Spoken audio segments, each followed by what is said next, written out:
Hey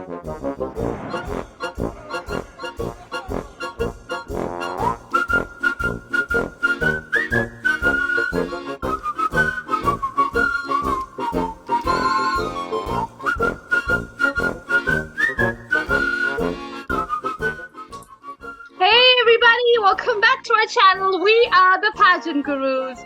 And yes, we've had a long gap from our last video. It was because I was under the weather and Guru was traveling. But we've got a huge treat for you today, so Guru, take it over.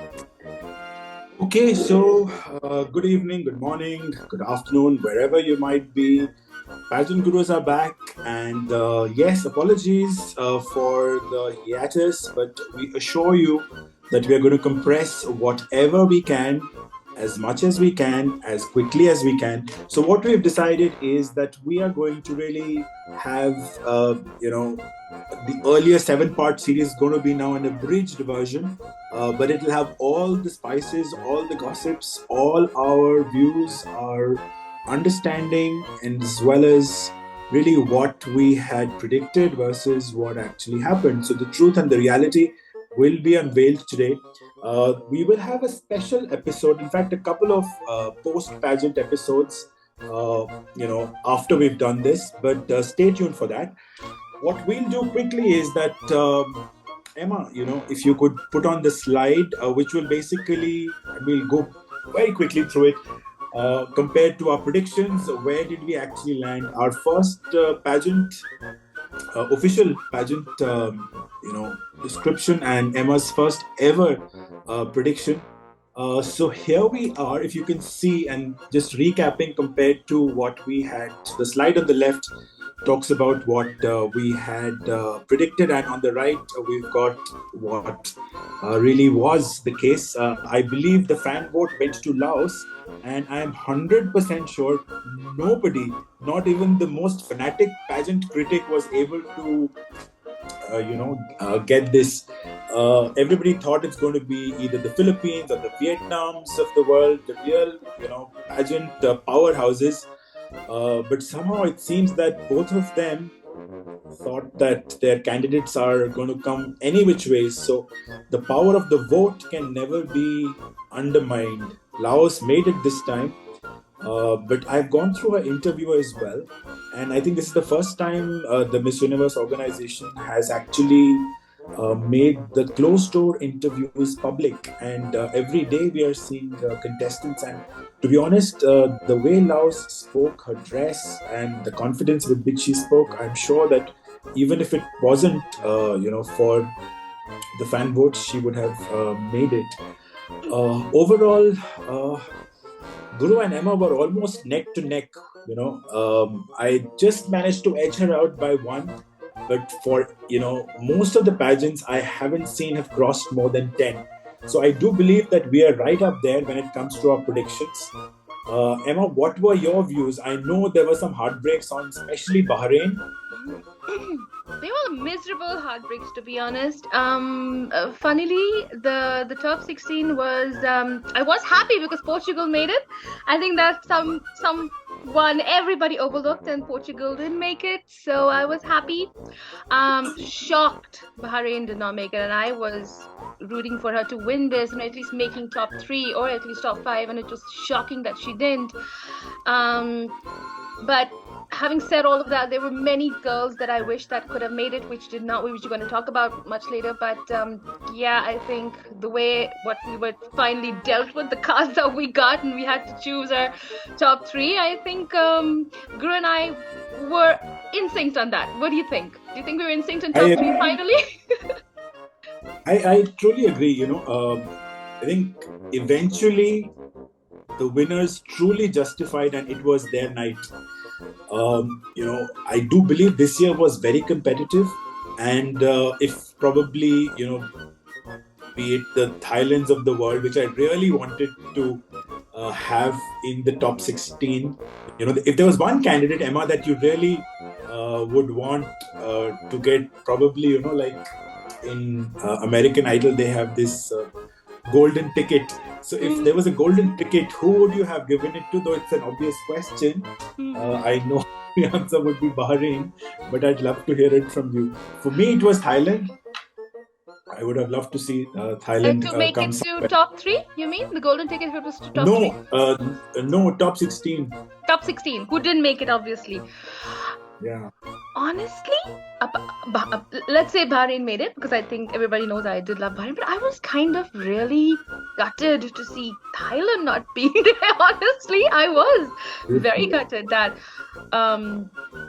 she didn't make it. And so correct. And one person that or one country that you felt completely out of sync that actually made it. So on the right hand side, which is that one country? Yeah, okay. So I was confused with Haiti. I was confused with what's her name? Peru as well. I thought she was okay, but I honestly, like I said, I did not want to see Puerto Rico in top 16 because I did not feel she had all of that, but she made it right up to top 5, and once she did do the question and answer, I think it was pretty obvious that she was nothing that great, to be honest. I did not like her, and I think somebody else could have come instead of Puerto Rico, and Haiti as well. Canada was shocking because I think she is an Orient descent girl from Canada. I think we don't really see that, so that was really nice to see her. She is a pretty girl. We overlooked her. I would have wanted to see maybe Thailand come over, maybe Bahrain definitely make it. And also, I'm surprised Ghana did not. What happened to poor Ghana? Where was Iceland? Iceland was gorgeous. Philippines. I loved her. You were the one who predicted that Philippines might never now see. I did. I predicted that it's sad that Philippines is not gonna come anywhere now for obvious reasons, and like I felt it did. I'm shocked she did not make top 16. Honestly, I'm sorry. She had to be there. Philippines is a powerhouse when it comes to beauty pageants. I think we know it, and her not being there, it's just outrageous. Honestly, I am very upset about that she did. I think Philippines does deserve a separate episode by itself.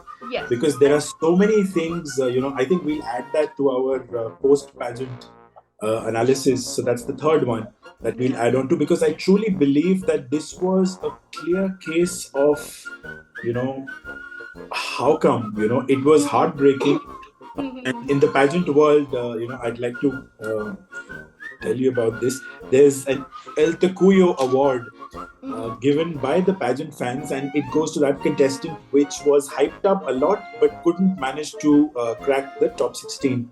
And this year it's either Thailand or Philippines. So these two are top contenders for this award. Two highly coveted delegates who were purely hyped, and everyone thought that they would make it, but eventually they clapped. So who do you think between Philippines and Thailand you would want to give the El Takuyo award to? Honestly, Philippines. Definitely Philippines. I also agree. Because if I look at Thailand, last year also Thailand did not make it to the top 16. Last year Thailand was...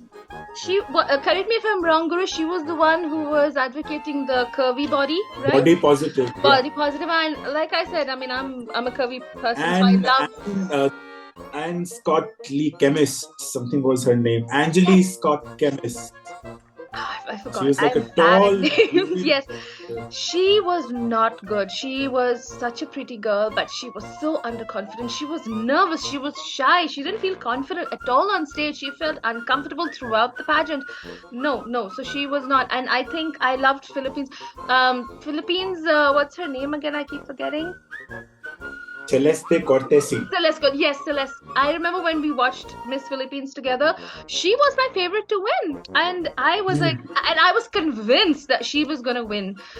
And this is surprising. I think it was a huge blunder from the judging panel that she did not make top 16. Out of just respect. I think this requires a separate episode because I completely agree. This requires its own investigation, if I may say. What about India?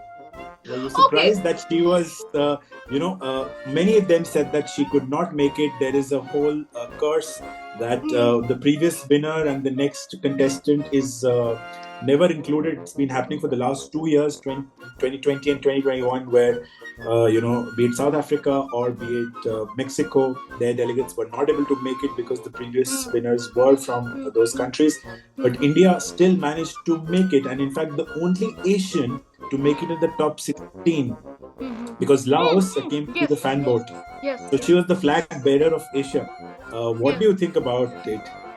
I am honestly, I saw the closed door interviews that they released now, and I saw India as well. I'm She should have won this pageant. If she came top five, if she was given a chance to answer a Game question, over. trust me, it would just been a landslide victory. We would have just won this all along. Okay. And I think it was very, very biased, to be honest. I am gonna be saying this, and I think I'm not saying it's rigged. I'm just saying there was a lot of favoritism going on. I just feel that they were going to a certain direction, and they did eventually go in that direction.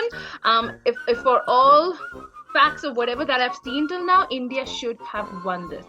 We could have had a back-to-back victory without a doubt, and I think India was robbed of that. The amount of efforts this girl has put into everything she did, spot on. Even that during the preliminaries, the gown was not something that she was able to handle. She nailed the look.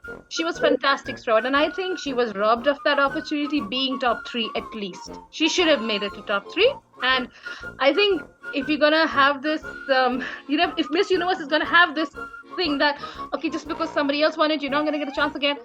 No other pageant does that. Why should it happen here? And I think they need to revamp a lot of things. So I was very unhappy with this, and I was. To be honest, I was happy with her placement.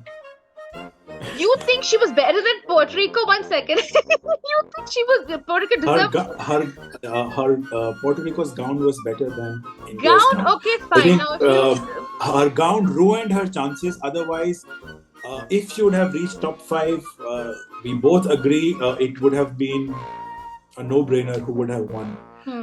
Though USA also very, very competitive, and I do believe we have a very worthy winner in USA, but India could have really given us those back-to-back chills when Manpreet Brar was in the first run. Yes. It could have been as close as that. And it should have been. That's what I'm saying. It should have been that. I think that's also because, the whole cut between top 16 to top 5 was so drastic. If they would have gone one step at a time, I do believe that there were higher chances of India to make it through to the top 5. So I think they need to do some readjustment to this format. Yeah, I do agree with you, Guru. I think, from top 16, it should have been at least 7, and then ask them a question and then pick something more than that. I think it should have been that. There has to be one more question answer round in between to kind of make the kind of transition more logical and justifiable to why they ended up there. It just felt like, okay, that's it. We've decided, and it was like a heart attack. I was like looking at all the girls when they were called top 5. Yeah, I think this time it was a scary pageant. Very scary. Even though India was not fully there, but even till the last moment, it was a scary and risky pageant.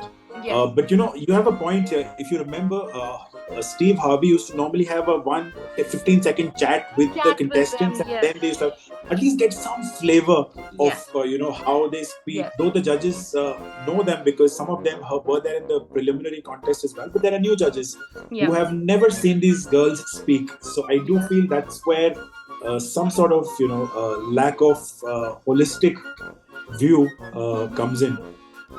True. Okay. So how are we doing? So can we're just gonna take a 1-minute break. We're gonna be back, and we're gonna talk about our final predictions and not predictions and what actually happened, and how much time is actually left? We got a minute left, and then we're gonna come back. Oh my god! We're gonna come back, and we're just gonna round it up by talking about our truth. And the factual, honest way of how we feel of the winner in the top 3, okay? So catch you guys. I also want to talk about the capes. Let's talk about also the final the look. So what we we still thought have, about so all we the still look. have, yeah, we have the swimsuit, evening gowns, top 5, top 3, Harnaz's farewell and crowning, Yeah, and catch you that's in a bit, enough. guys.